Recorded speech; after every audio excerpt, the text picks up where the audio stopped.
I say I was arrested, but instead, now that I know Christ, I realize I was rescued. Come on. Maybe this mic works right here. Turn me up. Don't use that one. I might get mobile, though. If I get mobile, I'm just going to grab that. All right, we're going to do that.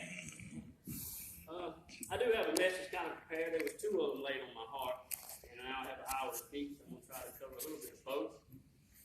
I feel that God's leading me more of a teacher than a preacher in my life right now. And because you got to understand, there was days upon days that I lived in darkness for those 7 years, that the only light that I could see was in His Word. And I would spend hours upon hours meditating in His Word because the things around me, I didn't fit in. There was on officers there who would tell me, "What are you doing here? Fine? Because you ain't got all the tattoos. You don't look like these guys that are here." And I said, "Yes, ma'am. I belong here. Should have been here long ago." I said, "But I'm just passing through. I'm not trying to stay here." Amen. But, tonight I want to share some things that's going to be really amazing to you. And I think it's one of the greatest things that we have, and that's our faith. And just to share some things that you already know, just to encourage you. And that's some of the things, we live in a small town, and you hear a lot of stuff about a lot of different people, a lot of different churches. And I try not to listen to gossip. I say, you can talk to me about something, just don't mention nobody's name. And, in this time of season, we like to bring messages of encouragement and messages of hope. And that's what this messages are about, is to be encouraged and to see that hope a little bit brighter. And I want to start with just saying that. Use the handheld. I'll turn it on in just a second. Just starting to say, like this night here, being here is a privilege. Being here to me is fulfilled prophecy over my life since I was a young man like this. Everybody always told me, "You're going to preach one day." I said, "No, ain't no way. Not me. Not me." My dad, my dad was Puerto Rican. He passed away when I was 14 years old. He always called me the white buffalo. If anybody's Indian, they know the white buffalo represents a spiritual outlook on the Indians. And he called me the white buffalo because my brothers are all dark skinned. I'm very light skinned like my mom. So anyway, on my honeymoon, me and my wife, we took a cruise, and we went to Puerto Rico to see the other part of my family. And I never met my great-grandfather, but he was there, and he was 101 years old.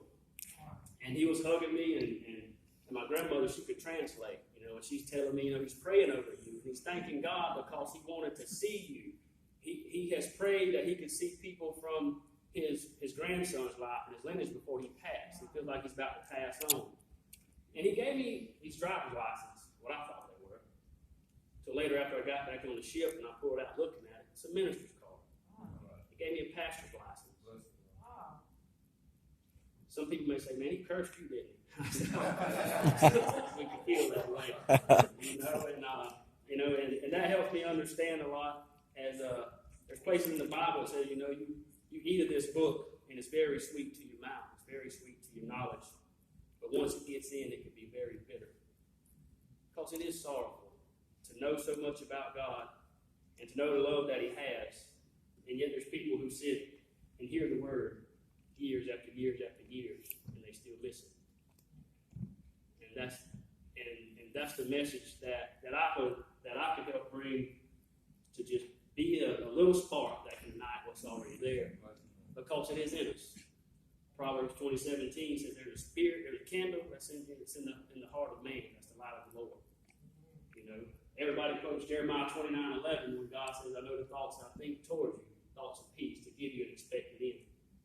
I don't know if you went to elementary school or any grade school and things like that, but I had a teacher one time that told us she's going to start everybody off with a 100, and it's up to you if you keep it. Keep your grades up, she's going to start you where you're supposed to be. God gave every one of us life. Moses, in the Old Testament, he went and he pleaded for God to take his name out of the book of life before he would do it to any of the others.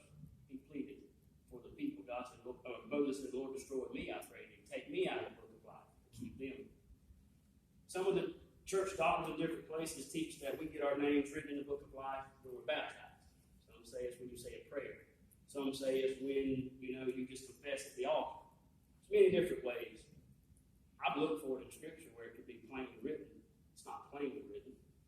If I go back where Moses said if his name was written in that book of life, if there was a promise in 29:11, I know the thoughts I think towards you, thoughts of peace, to give you an expected end. Genesis says that God breathed in us the breath of life. Everybody here has life. And the only way to get your name out of the book is in Revelations, where it says, he that